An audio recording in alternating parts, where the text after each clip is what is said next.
Muchísimas gracias, Antonio, por tus amables palabras. Y lo primero, hay que ser agradecido y agradecer a Extenda y por supuesto, a la Consejería de Presidencia de la Junta de Andalucía la invitación. Y además que estoy aquí muy a gusto, primero porque estar en Sevilla siempre se está a gusto, eso por definición. Pero sobre todo porque yo creo que hay un modelo magnífico de coordinación y compenetración entre el Estado y la comunidad autónoma en el ámbito de la promoción del comercio exterior, y ese es el de Extenda. Se puede presumir desde Andalucía la enorme afinidad que existe entre las instituciones del Estado y las instituciones de la comunidad autónoma, porque al final lo que a todos nos interesa es que progrese la exportación de Andalucía, que ya se ha convertido, como se ha dicho en los discursos anteriores, en una de las potencias exportadoras de España. Está clarísimo que hay 3 comunidades autónomas que destacan respecto al resto en esa capacidad de exportación, que son Cataluña, Madrid y Andalucía, y ahí tenemos ese sorpaso de Andalucía a la Comunidad Autónoma de Madrid, que viene precisamente del dinamismo tan espectacular que se tiene, y estamos hablando solo del comercio de bienes. Si además añadimos el comercio de servicios e incluimos el turismo, pues convierte a Andalucía en una potencia de exportación en España con la que siempre hay que contar, y que es, yo creo, que fundamental este proceso que siempre tenemos de coordinación. Entre otras cosas, la oficina de Extenda está en la oficina del Estado, como tiene que ser, coordinándonos, ayudándonos y apoyándonos, porque al final son todas las empresas andaluzas lo que cuenta, como decía anteriormente. Bien. El Reino Unido se ha dicho hasta la saciedad, nuestro quinto mejor mercado, nuestro quinto mejor cliente, también lo es de Andalucía, pero si añadimos servicios es nuestro primer cliente en servicios, y no solo turísticos, sino también somos unos grandes exportadores de servicios no turísticos, especialmente servicios de empresas, al Reino Unido, y esto hace que en su conjunto el Reino Unido sea nuestro tercer mejor cliente en bienes y servicios. En lo que es mercados de exportación puro y duro, también lo que tenemos que tener claro es que el Reino Unido es nuestro segundo inversor en España, también aquí en Andalucía, y España tiene como destino de inversión de sus inversiones en el exterior, como segundo destino más importante, al Reino Unido. El primero es Estados Unidos, pero comparemos tamaños, y además sabemos que nuestras relaciones con Francia y Alemania son enormes. Bueno, pues el segundo inversor y receptor de inversión de España es el Reino Unido, cerca de unos 80.000 millones de euros en stock, que es una cifra más que notable. Por tanto, nos importa como mercado.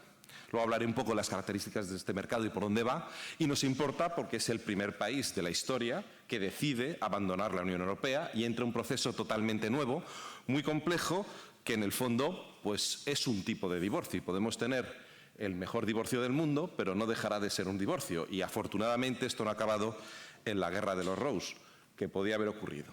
Vamos a hacer un poco de historia. Porque el Reino Unido, como mercado, está ahora mismo en medio de 2 shocks. Uno, el Brexit, que a pesar de que se votó en 2016, su impacto de verdad ha empezado el 1 de enero de este año. Y por otro lado, evidentemente, la pandemia. Y es difícil muchas veces distinguir el impacto de una cosa de otra, pero eso lo intentamos hacer pues comparando, por ejemplo, con años de no pandemia o con otros mercados en los cuales no hay Brexit.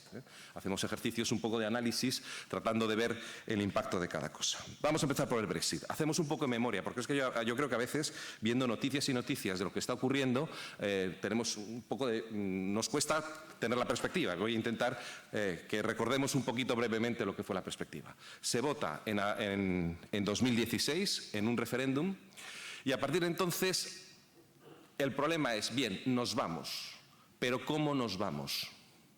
Y hay 2 o 3 cuestiones que hay que decidir. La primera, ¿qué hacemos con Irlanda?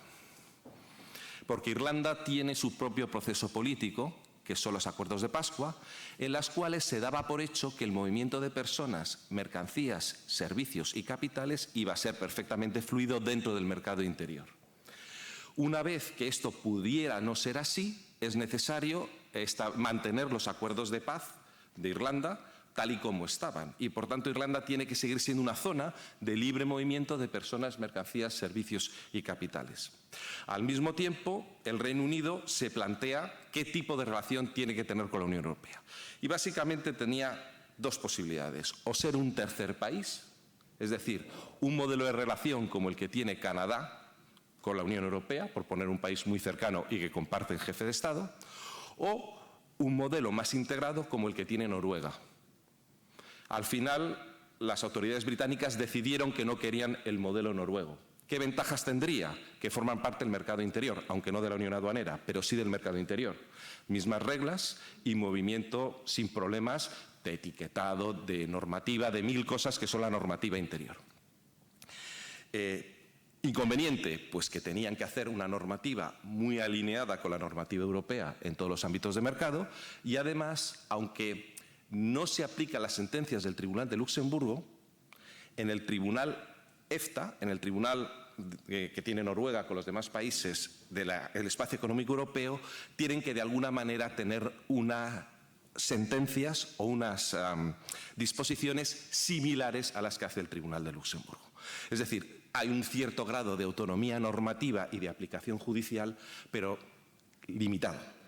Esto no se aceptó y, por tanto, si nos acordamos, la señora May en el verano de 2018, que es solo hace 2 años, pero nos parece hace 2 siglos, se encuentra con el problema de qué hacer con Irlanda una vez que no se acepta estar dentro del mercado interior con el modelo noruego.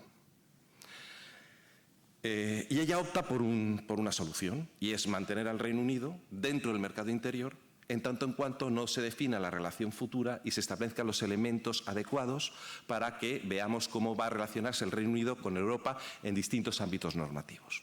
Eso parte del Partido Conservador británico lo considera como una falta suficiente de soberanía una vez que se ha ejercido el referéndum. Querían una capacidad total normativa, el derecho a legislar, que ellos llaman, y por tanto se produce un cambio dentro del liderazgo de ese partido con el actual gobierno y el actual liderazgo del Partido Conservador, que claramente lo que quiere es, desde el principio, lo antes posible, poder cambiar la normativa británica en lo que decidan y no someterse de ninguna forma al Tribunal de Luxemburgo.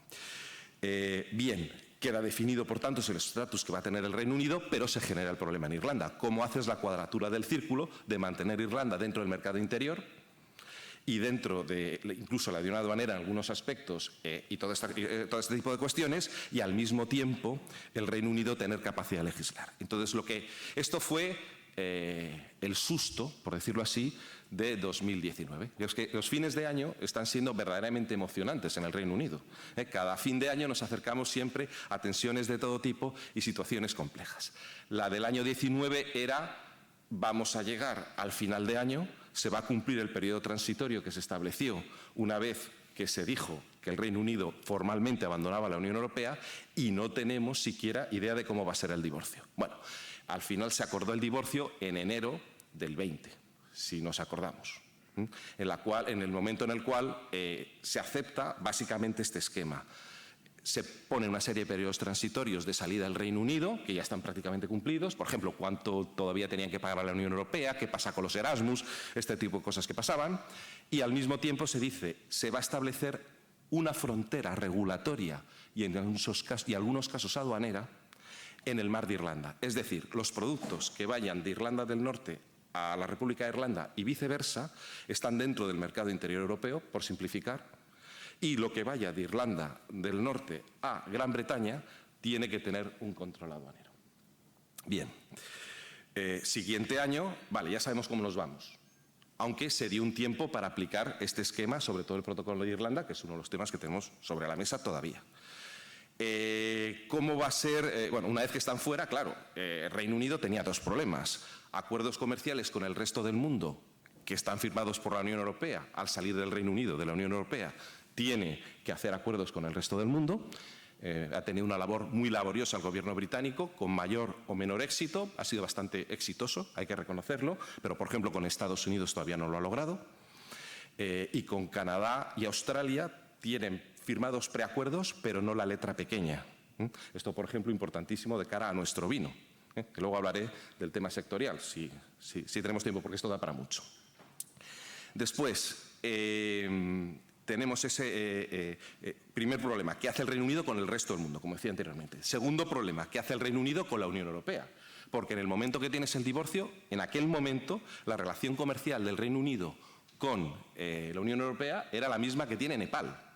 0 acuerdo comercial. O Mongolia, 0 acuerdo comercial. No tenían absolutamente ningún.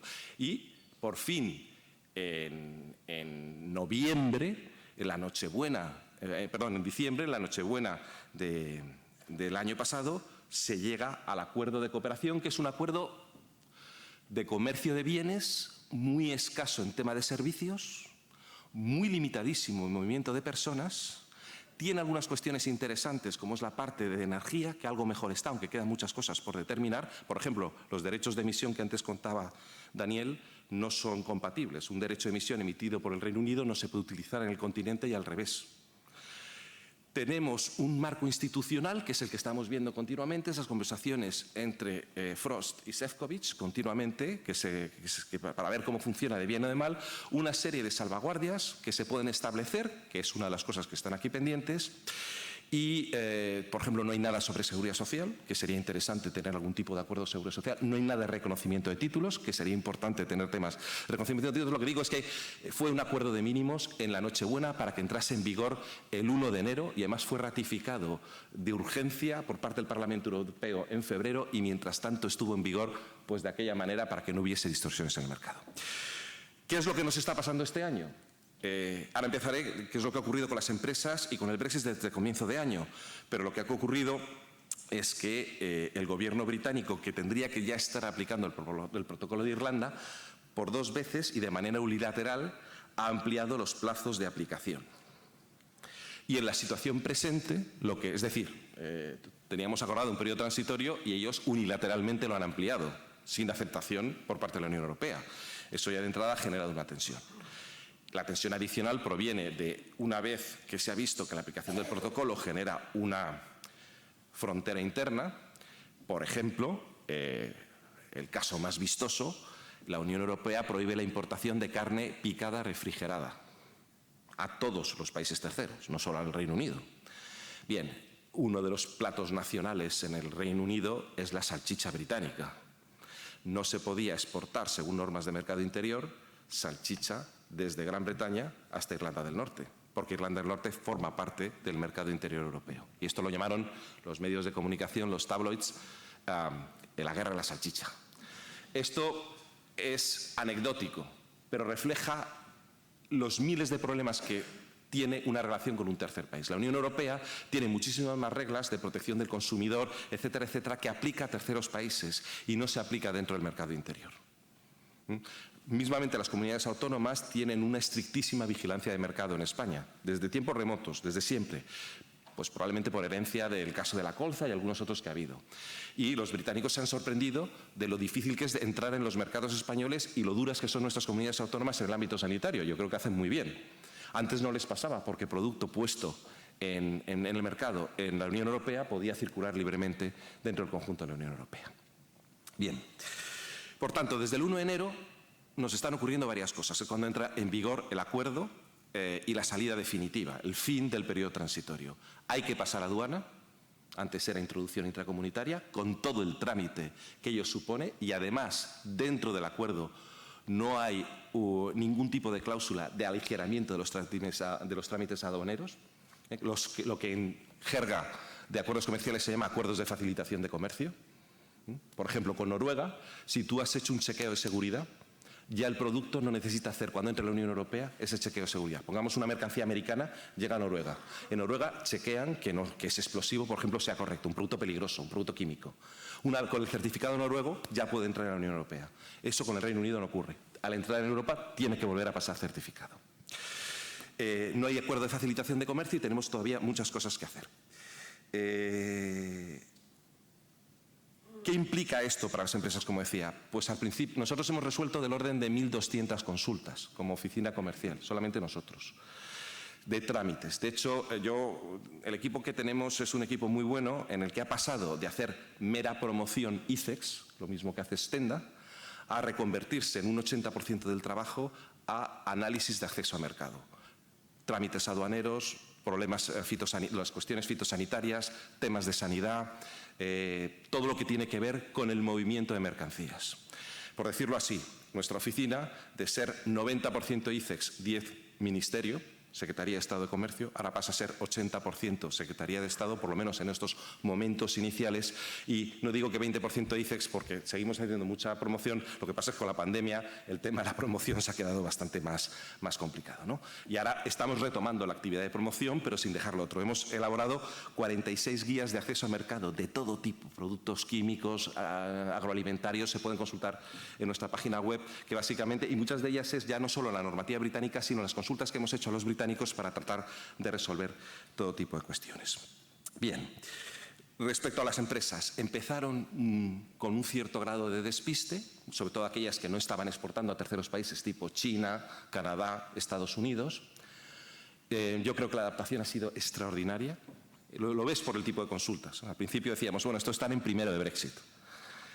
Y ya están en el doctorado las empresas. Cuando nos están preguntando cuestiones que la propia Administración británica no ha resuelto. Ellos mismos han planteado la cuestión y esto cómo se arregla. Bueno, pues tienes que hablar, incluso trabajar con los británicos. En esto decir que en lo que es comercio de bienes tenemos una relación con los británicos extraordinaria. De hecho, nosotros tenemos una reunión semanal con los principales ministerios implicados del Reino Unido y luego tenemos un grupo de cooperación de aduanas que se reúne una vez al mes, en la que se ventilan todos los temas en los cuales podemos tener problemas con el paso de fronteras. Ahora, no deja de ser, por mucha facilitación que haya habido, por mucho apoyo, yo creo que el nivel de coordinación y cooperación de la Inspección británica y española es ejemplar. No creo que ningún otro país europeo haya hecho tanto esfuerzo, pero también es verdad que no deja de ser un país tercero, como decía anteriormente, y los trámites, los problemas burocráticos y el papeleo es enorme hasta el punto de que pues, prácticamente ha desaparecido el comercio online. El comercio electrónico entre los dos países prácticamente ha desaparecido, porque intenten en cualquiera de ustedes comprar un producto británico por Amazon. Verán lo que les pasa, pues lo mismo que cuando lo traes de China. En el mejor de los casos te obligan a poner un depósito que cubra tanto temas tributarios y de arancel como el trámite de gestión aduanera. Es un auténtico dolor de cabeza. En esto, por cierto, otro de los grandes problemas que han tenido las empresas ha sido las reglas de origen. Todo el mundo sabemos lo que es regla de origen. El acuerdo pone arancel cero a productos británicos en Europa y productos europeos en Reino Unido. Pero ¿qué es un producto británico y qué es un producto europeo? Depende del valor añadido que tengas. No te vale solo con ponerle a unos zapatos una caja de zapatos. Ese producto, si te viene de China, es chino. Por cada producto, y esto ha sido un dolor de muelas en el acuerdo, por cada producto se ha establecido y por cada partida arancelaria, 8 dígitos, se ha establecido qué elementos de transformación o qué valor añadido tiene que tener cada producto para ser considerado europeo o británico. Muchas empresas españolas, por ejemplo, se han llevado la sorpresa de que mandaron su producto al Reino Unido y les metieron un arancel. ¿Por qué? Porque no se consideró como producto español. Por ejemplo, zumos tropicales. Te llega la piña de Costa Rica, lo conviertes en zumo, lo revendes y el acuerdo te dice que ese producto es costarricense, porque lo que determina que es o no ese zumo de dónde viene es su ingrediente principal o su producto principal. Bien, digo, las empresas, sin embargo, que al principio notamos muchísimo mayor tensión, desconocimiento, preocupación, ahora francamente están muchísimo mejor. Un consejo para la exportación al Reino Unido: no utilizar DDP como Incoterm, que coloca sobre el exportador todo el peso del trámite aduanero, porque es el Incoterm que coloca el producto a la puerta del comprador. Los británicos siempre quieren, pero hay que empezar a compartir. Es mucho mejor utilizar cualquier Incoterm en el que el español se compromete a colocar en el depósito aduanero el producto y luego sea el importador el que lo retire. Con esto también hemos tenido problemas, fricciones y demás. Los contratos hay que intentar que sean lo más precisos posibles con el tráfico de mercancías y todos los elementos de cambio aduanero, o qué ocurre si, por ejemplo, se te rechazan. Muy importante el tema de devoluciones. Si tienes que devolver el producto, tiene que volver otra vez a pasar por frontera y que eso también quede bien claro.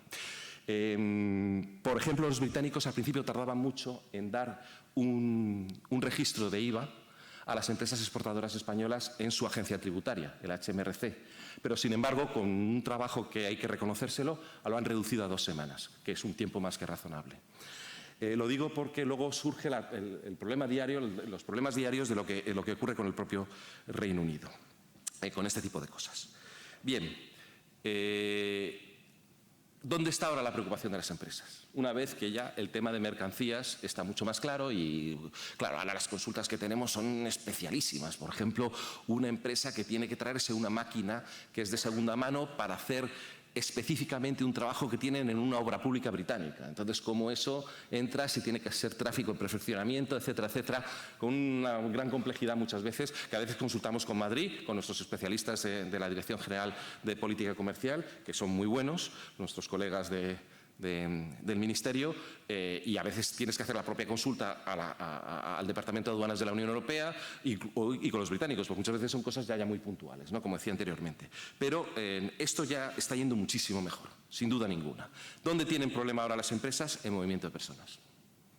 Si hay algo duro tras el Brexit, si hay algo ha cambiado de manera radical, y además es claramente la política que el propio gobierno británico anuncia, es la restricción masiva de personal que venga de terceros países, y ahora la Unión Europea es tercer país, a trabajar en el Reino Unido. Tiene un sistema por puntos, similar al que han puesto los australianos, y te piden básicamente tres cosas. Un buen sueldo, va por tipo de sectores, pero básicamente te están pidiendo un sueldo anual al menos de unas 35.000 libras. Te están pidiendo conocimiento de inglés. Por ejemplo, en esto algunas empresas se quejan. Yo voy a hacer un servicio por 6 meses aquí en el Reino Unido y llego con mi jefe de equipo, que a lo mejor habla inglés, pero no los de su equipo. Pero si no hablan inglés suficientemente bien, no puntúan. Esto es importante sobre todo para servicios con movimiento de personas, lo que se llama modo 4 en la Organización Mundial de Comercio. Es importante. Y sin embargo, claro, el sistema de inmigración está pensado casi como el que se va a quedar allí toda la vida. Pero es que también se aplica al que va a hacer un servicio durante un tiempo determinado o va a hacer un proyecto durante unos pocos años. No se va a quedar allí toda la vida. Y hasta ahora empieza a ser un poquito más flexible, exigían alta titulación académica. Claro, no todos los especialistas son licenciados o son graduados. Claro, depende del tipo de profesión que sea.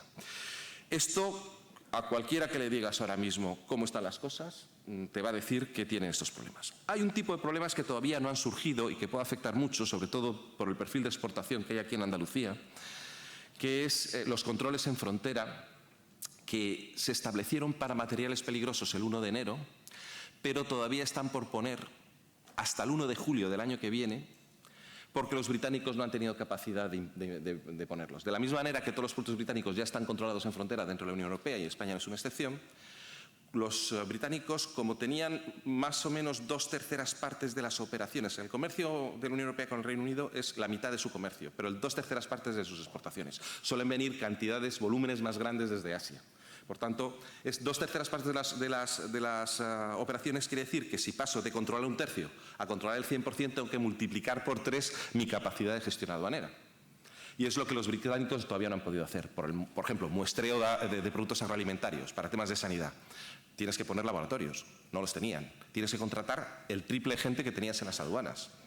Esto lo han ido retrasando desde enero, que tenía que haber sido, después dijeron que abril, después dijeron que octubre, y ahora para la parte que se pueda hacer papeleo, todos los certificados que tienes, que se pueda hacer virtualmente, por ordenador, digitalmente, entra en vigor el 1 de enero. Para la parte de control físico, puntos de inspección en frontera, en puertos específicos, como tenemos por ejemplo aquí, Algeciras es descomunal, por ejemplo, lo que tenemos aquí en Andalucía, eso lo tendremos el 1 de julio. Y ahí veremos si hay algún problema o no con la exportación española, que por ahora, por decirlo así, bueno, la imagen esta que tenemos todos de que cuando vas a Estados Unidos, cuidado con el perrito, porque como te pilla el jamón te lo incineran delante de ti. Pues esto en el Reino Unido no ocurrirá hasta el 1 de julio. El 1 de julio sí que no nos van a dejar llevar el jamón como hasta ahora los llevamos en la maleta todos los que vivimos allí y echamos de menos el jamón, y si es de Andalucía, pues mejor, como todo el mundo sabe. Bien,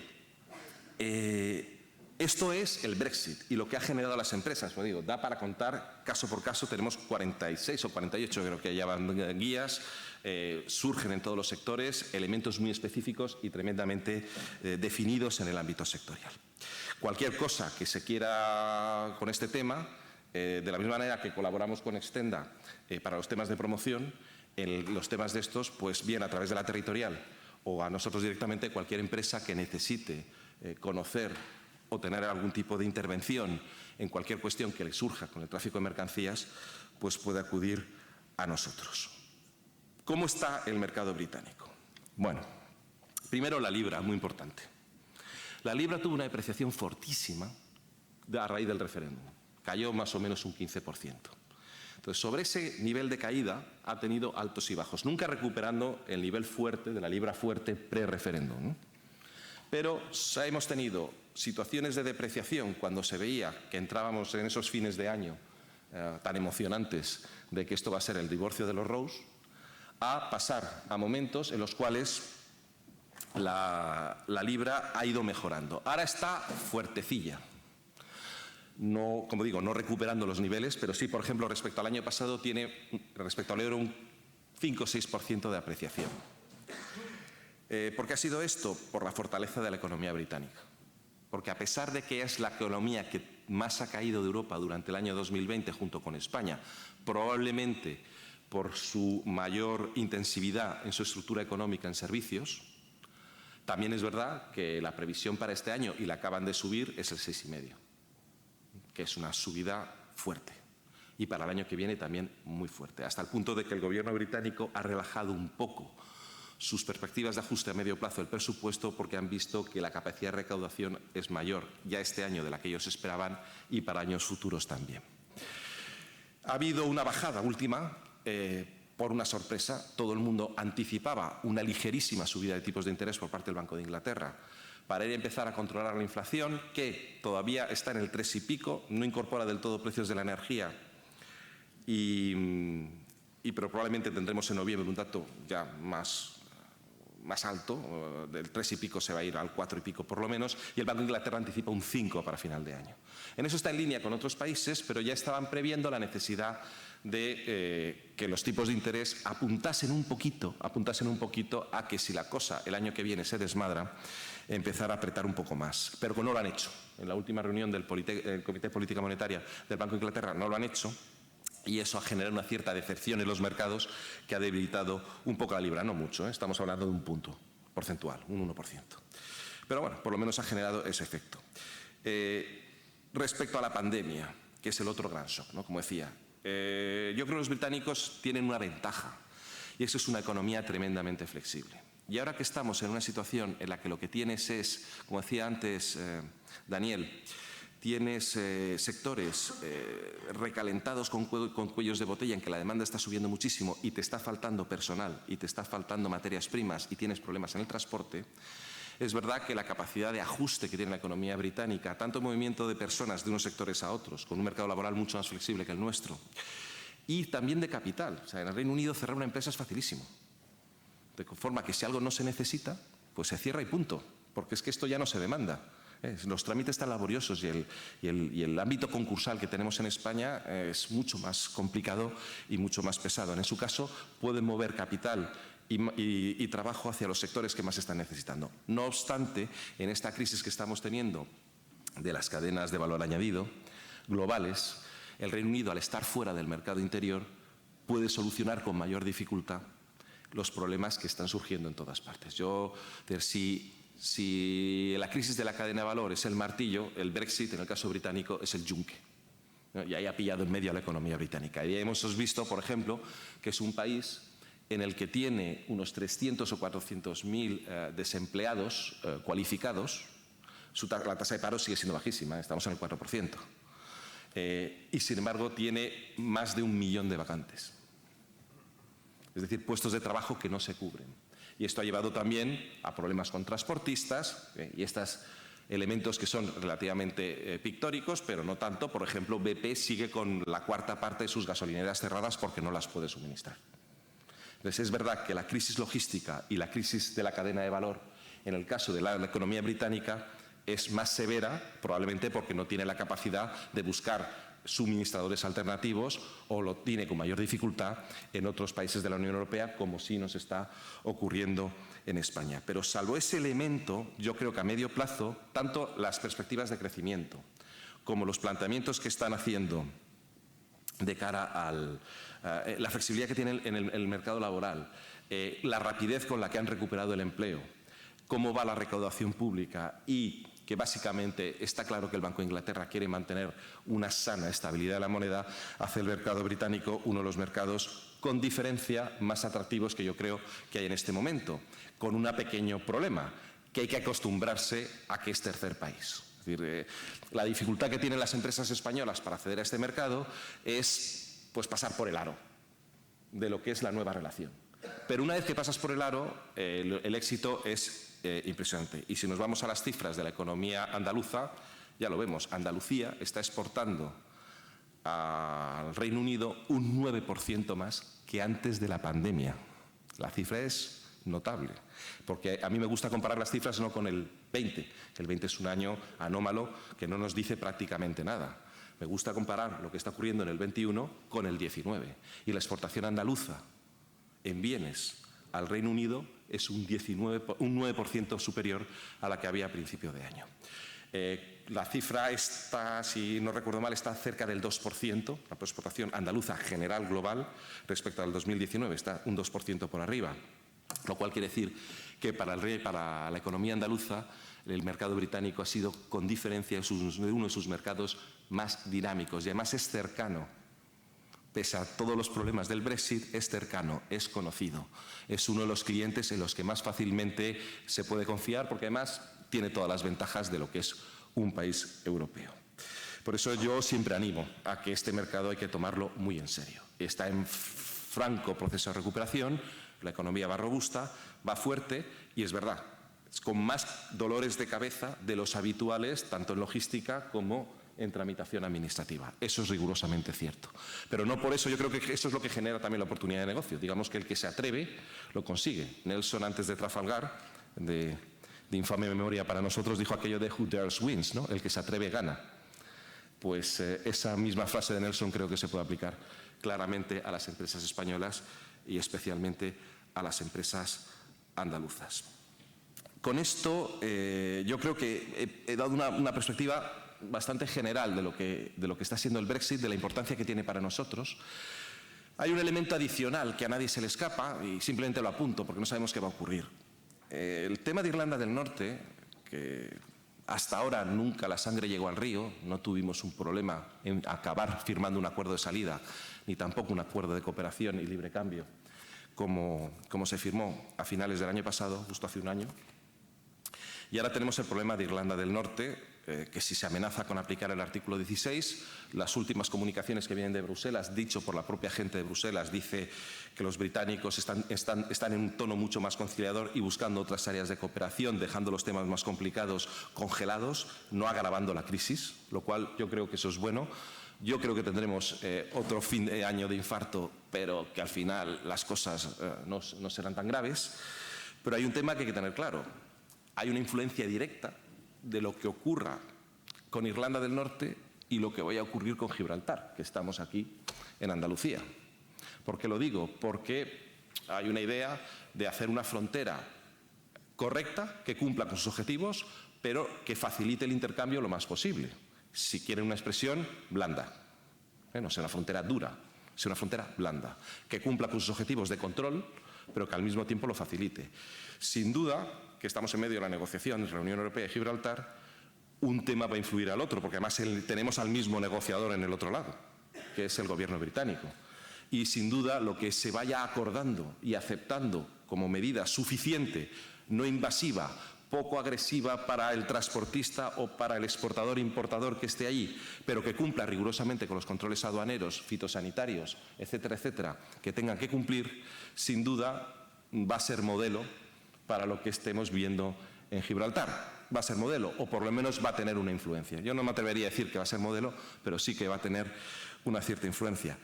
Por lo cual, pues estoy todavía doblemente agradecido por estar aquí. Primero, para poder contar todo esto, pero segundo, es que yo creo que Andalucía está en el centro, dentro de España, del interés de cómo va ese comercio y esas negociaciones entre el Reino Unido y la Unión Europea.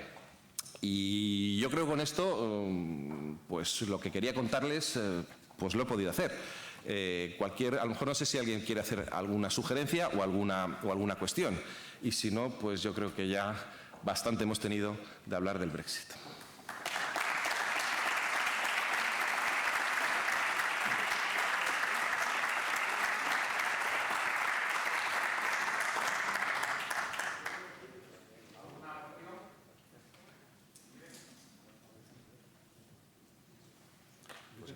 Sí.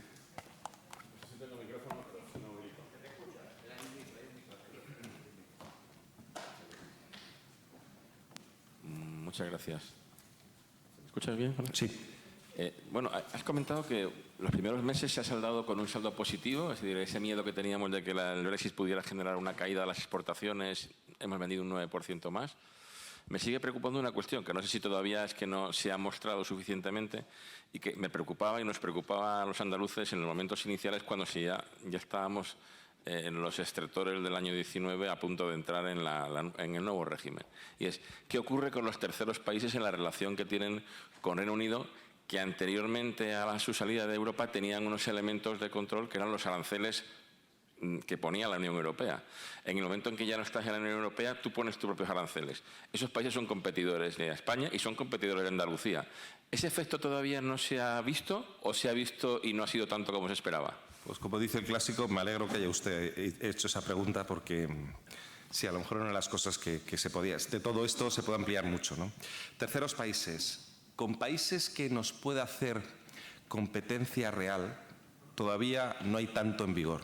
Ya sabemos que cuando salen los ministros de Comercio anunciando un acuerdo, son en realidad preacuerdos, que luego se tardan incluso año y medio en escribir toda la letra pequeña, hasta que eso se transforma con sus plazos de entrada en vigor y sus ratificaciones correspondientes en el acuerdo comercial definitivo. Ejemplo de libro que nos afecta a nosotros. Acuerdo con Australia, vino.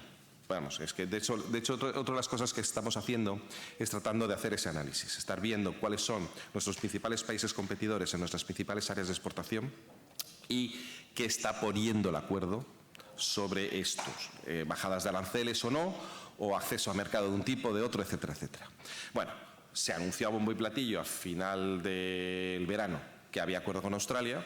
Ha ido ya 2 veces, primero la ministra británica a Canberra y luego el ministro australiano a Londres, y el ministro australiano ha salido diciendo que no tiene el mismo texto y que muchas de las cosas que quieren poner los británicos, pues que ellos no las tienen claras. Y todavía, a pesar de haberse hecho el anuncio político, queda todavía lo que llaman la redacción técnica. Esto es un poco al revés lo que debería ser. Primero debería hacerse, pero no, o sea, se lanza ya, por decir así, siempre se hace así, porque así consigues una envolvente política en la cual la discusión técnica no puede romper, no puedes decir, pero aún así, ha llegado a nivel de ministro. Lo decía jocosamente, porque al parecer los británicos iban con un texto de 2.700 páginas, 2.700 páginas, no, palabras, pero no, eran páginas. Y el texto de los australianos era 1.700, dice, ¿será que nuestro espaciado es diferente? ¿Qué ocurría? Que los británicos querían incluir muchas más cláusulas, que los australianos de entrada no. Entonces ya veremos. Por ahora, lo único que hay en vigor son lo que ellos llaman tratados roll-over, o sea, tratados en los cuales se han directamente adherido a lo que ya existía con la Unión Europea.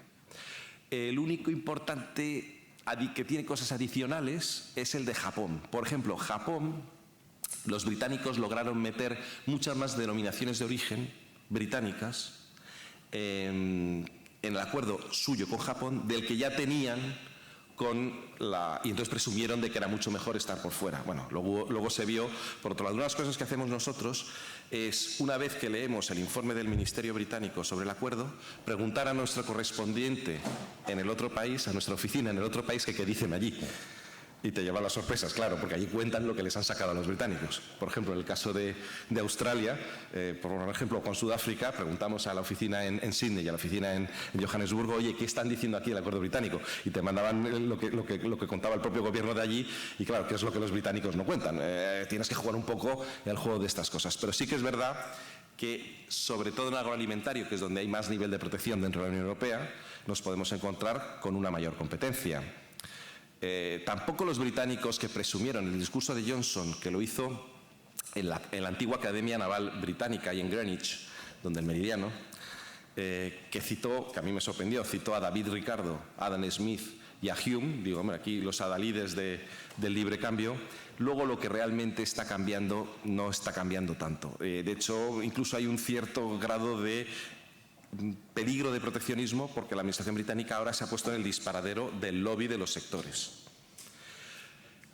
Otra de las grandes preguntas que nos hacen las empresas, que no he entrado en ella, es si va a haber verdaderamente divergencia regulatoria. O sea, ¿los británicos realmente van a tener reglas muy diferentes del mercado europeo? Más allá de lo que ya tenían por su propia capacidad normativa dentro de la Unión Europea. Esa famosa Singapur del Támesis que Boris Johnson dijo que iba a convertir al Reino Unido. Por ahora no mucho. Por ahora no mucho, aunque empieza a haber algún atisbo, pero por ahora no mucho. Probablemente el único elemento que es perjudicial para nosotros es que por motivo medioambiental han abierto una consulta pública para prohibir el comercio de pieles, no cuero, pieles, lo que tiene pelo, la peletería. Que por cierto ya lo ha hecho Israel, ha generado un precedente ahí. Antes no podían prohibirlo porque dentro del mercado interior, como decía antes, cualquier producto que se puede comercializar en el mercado interior se tiene que poder vender en cualquier parte del mercado interior.